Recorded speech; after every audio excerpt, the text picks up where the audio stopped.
Hello, good morning to all guys, mga amigo, amiga. Thank you to all of you, mga amigo, mga friends and subscribers. Thank you to all of you, my dear. Mag-ingat, take care everyone.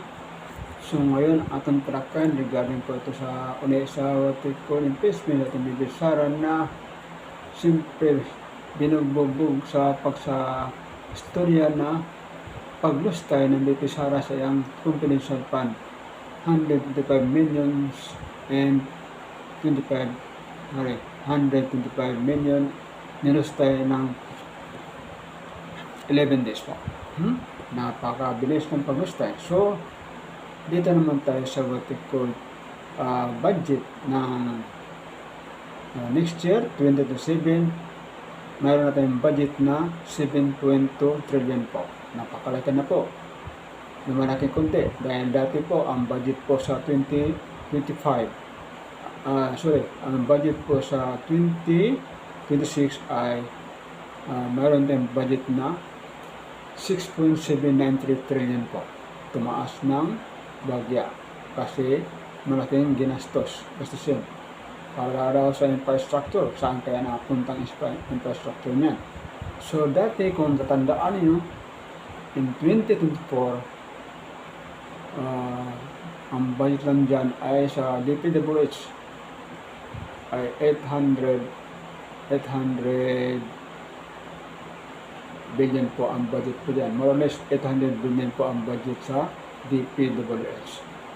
Pagdating ng 2025, lumaki, naging 1.1 trillion po ang budget po dyan sa DPWH. Dyan po nakagulo ang mga insertion, mga flood control project, kung saan ginasto na discover, sabi nga ng ating presidente, mayroon siyang nakita na ghost project. Siya may sabi na mahiya naman kayo na mayroong ghost project, wala mga nagawa, kahit isang halubak man lang hindi na gawa dahil nga ghost project nga, fully paid pa. So ngayon, napakaraming pera. So ating budget sa 2026 ay 6.793 trillion po. Yan po ang budget. So mayroon tayong deficit na 1.6 trillion ang utang natin sa World Bank naman. So pagdating naman sa next year 2027, budget natin ay 7.2 trillion po. So mayroon tayong deficit na 1.7 trillion. Yan po ang utangin natin. Sa ngayon po ay ating budget sa year 2027, lumaki ang budget ng DepEd po. Napakalaki po. Dito na po parang nangyayari yata. Dahil ang DepEd, kung natandaan niyo ang budget ng 2026 po, 2025 budget ay 1.1 trillion po. So, ginawa na ngayon, nilipat na ang budget sa DepEd, Department of Education, 976 billion po ang budget dyan. So, binaba nila ang Public Roads and Highways na 644 billion po. Binaba konti. Doon nilagay sa DepEd. Doon na po ang maghakot ng pera kung saan nilagay. So, sa DOH, 353.8 billion po. Yan po ang budget. Sa Department of Interior Local Government, 332.503 billion po. Yan po ang napakaraming pera. Sa Department National Defense, Depensa po ito sa Pilipinas, 328.8 billion po. Ganyan po ang ating mga budget na napakalaki po. So, kung tatandaan niyo, in 2024 year, mayroon insertion doon na 241 billion po being discovered by Congressman Ungab of Davao District 3. Siya po na-discover, binurgan nila ito sa publiko,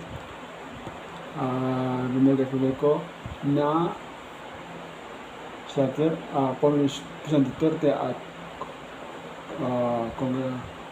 Duterte, Tony Rodriguez po. Kasi kasama si Congressman Ungab po. Pero wala nangyari sa imbestiga. Sinabi na Senator Lacson na sa discover na 100 po billion, pero wala mang nakulong pa. So ngayon, dito naman tayo sa budget ng 2027 next year ay napakalaki po. Napakalaking pera. Puta naman tayo ng 1.7 trillion po sa World Bank. So, ganyan po ang istorya sa napakalaking pera po. So, kung tatandaan niya, ang budget po natin Presidente 2026 ay kunti man lang, 5.56 billion po per year. So, mayroon tayong budget siya nga, 330 million per month. 12.12 million per day po ang population. Napakarami po. So, balita pa nga, yung binulga po ni Congressman Eresi na may budget plus si Emulia ng what I called 1.1 billion po ang budget sa population pa, napakalaki. Samantalang Katpon sila Rodrigo Duterte and administration ay meron siyang budget na 2.3 billion po in population pa. Ganyan po ang istorya, napakayang pira. Thank you everyone, bye bye, ingat, God bless po. Don't forget to like, to share po. Kung nagustuhan niyo yung video na to, at least pira ang usapan dito. Again, bye bye, mag-ingat po everyone. Thank you.